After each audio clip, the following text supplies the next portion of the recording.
There's a version of using AI to help with grading that quietly gives up your standards. And there's one version that doesn't. And the difference was never the tool. It's one line drawn before the stack of papers ever gets opened. I hear this fear a lot from other educators, and I felt this fear myself. If I hand grading over to AI, then I'm not really grading anymore. I'm just approving whatever AI hands back to me. So here's where I draw the line in my own classroom. And it's not a theory, it's the actual habit that I run every week.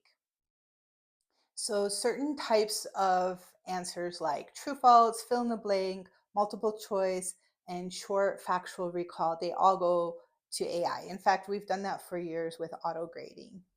But anything involving opinions, personal experience, or reflections, I read those I read those myself slowly and purposefully.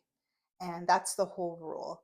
It took me a while to find this because for a long time I thought that the question was, what is AI technically capable of? But that's the wrong question. The real question is, which grading work is part of the relationship between me and my students? And so now when I read a reflection myself, I get to know what the student is thinking and what's important to them. Afterwards, I can talk to a student and say, oh, I really enjoyed your essay about your grandfather.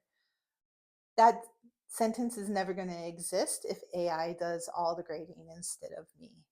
So the boundary isn't about accuracy. It's about which parts of the grading let me know the student better and how they're learning. And those parts must stay mine. So here's where it gets specific. Same rigor should never be a slogan. It should be checkable. So here's a good example. In my upper level courses, often their essays have to have reflections that reference exact theories and techniques and specific name concepts. And I might have a stack of 40 or more papers to grade. So I upload the rubric and I have AI check for those specific theories, concepts that need to be included inside the paper to make sure that they're actually there.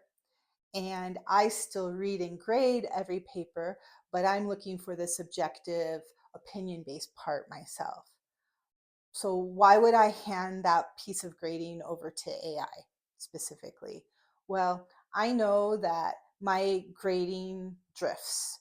If I read the same assignment 40 times in a row, by paper 30, I may be reading and grading slightly differently than I did on paper 3. That's not a personal failing. That's just what happens when we have lots of repetition, and that's what it does to our attention. So I handed over the part to AI where my human reliability gets worse with repetition. And I kept the part that requires judgment for myself to grade. So now AI can really make sure that all of the key elements and points were addressed in the paper, but I get to see how the connections, judgments, and um, thoughts that the student had to connect with those theories, how they express those. So when I say same rigor, here's what that means in practice. It means the factual accountability didn't loosen.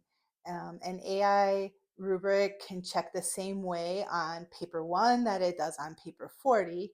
And the part of the grading that was always about the relationship and the understanding never leaves my hands. Nothing got faster because I got looser with my grading. It actually got faster by being specific about what half of the job was ever mine to begin with, which always is the relationships. This is the same 3-question habit at the center of the Calm AI framework. What belongs to AI, what belongs to the teacher, and what belongs to the student's own thinking. Grading isn't one job, it's several jobs stacked together.